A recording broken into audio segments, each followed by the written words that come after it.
মিটফোর্ডে এক ব্যবসায়ীকে হত্যা করার পর লাশের উপর উল্লাস করা হয়েছে। এ ধরনের নৃশংস হত্যাকাণ্ড রোধে করণীয় কি? দেখুন, এর জন্য সূরা বাকারার 179 নম্বর আয়াতের বাস্তবায়নের কোনো বিকল্প পথ আমাদের সামনে নেই। আল্লাহ বলেছেন, ওয়ালাকুম ফিল কিসাসি হায়াতুন ইয়া উলিল আলবাব লাআল্লাকুম তাত্তাকুন। হে জ্ঞানীরা, হে বুদ্ধিমানেরা, তোমাদের জন্য কেসাসের মধ্যে জীবন রয়েছে। অতএব কেসাস এটাকে পরিপূর্ণভাবে যদি আমরা বাস্তবায়ন করার জন্য সিদ্ধান্ত গ্রহণ করি, কোনো প্রকার আইনের ফাঁকফোকর দিয়ে অপরাধী যেন পার পেয়ে না যেতে পারে, এবং হত্যাকাণ্ড যারা সম্পাদন করে তাদের মৃত্যুদণ্ড এটা যদি নিশ্চিত করা যায় এবং দ্রুততার সাথে নিশ্চিত করা যায়, বছরকে বছর যদি বিচারের নামে সেটাকে ঝুলিয়ে রাখা না হয়, তাহলে সেক্ষেত্রে ব্রিটিশদের যে আইন, অপরাধীদেরকে বাঁচানোর যে আইন, সে আইনের কাঠামো চেঞ্জ করে যদি অপরাধীদের বিচারকে ত্বরান্বিত করা হয়, প্রয়োজনে দ্রুত ট্রাইব্যুনালের মাধ্যমে এই ধরনের লোমহর্ষক এবং এই ধরনের চাঞ্চল্যকর হত্যাকাণ্ডগুলোর বিচার করা হয় এবং খুব দ্রুততম সময়ের মধ্যে বিচার সম্পন্ন করে তাদেরকে যদি শাস্তির মুখোমুখি করা হয়, দৃষ্টান্ত দেওয়ার মতো শাস্তি যদি কার্যকর করা যায়, তাহলে ইনশাআল্লাহ এগুলো থেমে যাবে। আমরা এরকম বহু ঘটনার কথা জানি, কিন্তু এই ঘটনাগুলোর পর আমাদের দুঃখ, আমাদের কষ্ট, আমাদের অপরাধীদের প্রতি ঘৃণা, সেগুলো যখন আমরা ভুলে যাই, তখন হয়তো এর বিচার শেষ হয়, কেউ ছাড়া পায়, যাদের টাকা আছে তারা বিভিন্ন রকমের উকিল, মুখতার, ব্যারিস্টার দিয়ে পার পেয়ে যান, অনেকে হয়তো সেখানে সাফারার হন, অনেকে নির্দোষা বরং ফেঁসে যান।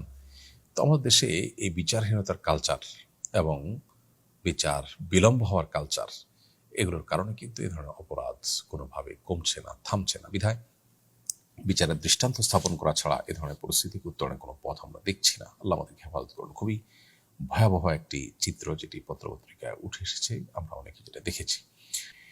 ইদানিং ডেঙ্গুর প্রকোপ বেড়েছে। ডেঙ্গুর প্রাদুর্ভাব রোধে করণীয় কি? ডেঙ্গুর প্রাদুর্ভাব রোধে আমাদের প্রত্যেককেই সচেতনতা তো বাড়াতে হবেই। আমাদের দেশটাকে যেভাবে আমরা বাগাড়ে পরিণত করেছি, আমরা নিজের ঘরের আশপাশটাকে আমরা ভালো রাখি না। নিজের জানলা দিয়ে বাইরে ময়লাটা ফেলে দিয়ে যে আমার শোয়ার ঘরটা তো ভালো আছে, ডানভাবে যেখানে যায় পড়ুক, তাতে আমার কি আসে যায়। দিন শেষে উঠে যে আমাকেই তার জন্য সাফারার হতে হবে, সেটা আমরা হয়তো অনেকে চিন্তাও করি না।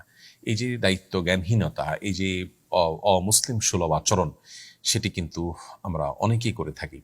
বিধায় যার পরিণতি আমরা আজকে দেখতে পাচ্ছি, ঘরে ঘরে ডেঙ্গু রোগী এবং মানুষ সাফারার, হসপিটালে যেতে হচ্ছে এবং অনেকে আইসিইউ সিসিউতে যেতে হচ্ছে, অনেকে সেখান থেকে মৃত্যুর মুখে পতিত হচ্ছেন, অনেকে লাখ লাখ টাকা শেষ হয়ে যাচ্ছে।